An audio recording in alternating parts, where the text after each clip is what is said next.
I am giving artificial intelligence control of my sports betting bankroll for the next 30 days. There is one starting balance. There is one set of rules. I do not get to delete the losing picks, move money around after the fact, or pretend a bad decision was actually a good one because the next day went better. Every entry goes into the ledger. Every result stays on the record. And at the end of the experiment there is only one question that matters. Did the bankroll grow? Or did the strategy slowly drain it? The starting balance is $100. That is small enough to make every decision matter, but large enough that the experiment cannot hide behind a single lucky $5 entry. For 30 days, I am going to use AI to analyze the board, build the cards, and decide which opportunities are worth taking. I will still set the rules and the budget, but once the slate is open, the process has to make the decision. Before the first pick, I had to remove the easiest way to fool myself. I am not measuring success by one huge payout. I am measuring the bankroll, the number of entries, the amount risked, the return on every dollar, and the decisions that looked good before the game started. A pick can win and still be a bad decision. A pick can lose and still be the right decision with the information available at the time.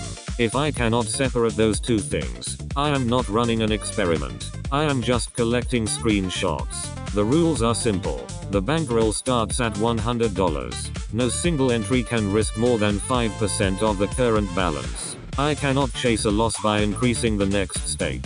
I cannot add a leg because the payout looks exciting. I cannot quietly replace a pick after the line moves and then count the new version as the original decision. Every card gets a timestamp, a reason, and a result. At the end of every day, I record the balance before I look at the next slate. The hardest rule is the one that sounds the most obvious. The AI does not get to see the result before it explains the decision. That matters because a model can sound extremely confident after the fact. I want the analysis frozen before the game starts. What did it know? What did it miss? Which piece of information changed the decision? That is the difference between testing a process and writing a story around a winning ticket. This is also where the tool I build, ParlAI, becomes important. Sports betting is not a static question. A player can be limited in warm-ups. A starting lineup can change. A total can move because of news that did not exist an hour earlier. ParlAI gives the models live context, current stats, injuries, matchup information, and the ability to reflect on previous losses instead of starting from zero every time. The point is not to ask a model for a magic pick and blindly press a button. The point is to make the analysis harder to fake.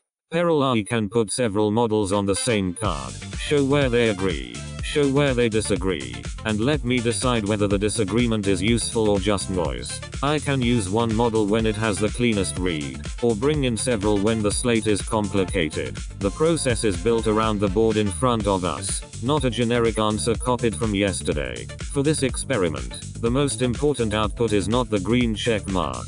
It is the explanation beside the pick. If the model likes an over, I want to know whether that comes from expected minutes, a change in role, opponent pace, recent usage, or a number that has already moved too far. If it likes an under, I want to know what has to go wrong for the player to miss. A confident sentence is not evidence. A chain of relevant information is.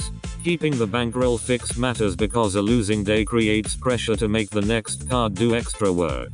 The 5% rule keeps the experiment alive long enough to learn something. If the bankroll disappears because of one oversized swing, I have not learned whether AI can analyze sports. I have only learned that oversized swings are dangerous. I am tracking wins, losses, pushes, entries, net result, and the quality of the original reasoning. A strategy that sounds intelligent but loses money over a real sample has not solved the problem. The first slate is already showing why this will be harder than a thumbnail makes it look. The board is full of lines that look obvious in isolation. Add the matchup, expected minutes, injury report, and payout structure, and the easy pick becomes a much more specific decision. The question is not whether a player is good, it is whether this number is still wrong after the market has reacted. That is the edge I am testing. Whether better context, consistent analysis, and a running record can stop me from making the same expensive mistake over and over again. At the end of day 1, I will publish the balance, the full card, and the reasoning that was available before the game started. At the end of week 1, I will compare the original plan with the changes the AI made after seeing its own misses. And at the end of 30 days, the result will be simple. Either the bankroll is higher, or it is not. If it grows, we will know what survived the test. If it falls, the losses will show whether the problem was bad data, bad timing, bad selection, or bad bankroll control. The goal is to find out whether an AI betting workflow can stay disciplined when real money and real results are attached to it. The clock starts now. $100. 30 days. No moving the goalposts. Let us see what happens when AI gets the analysis. The results get recorded, and the bankroll has nowhere to hide.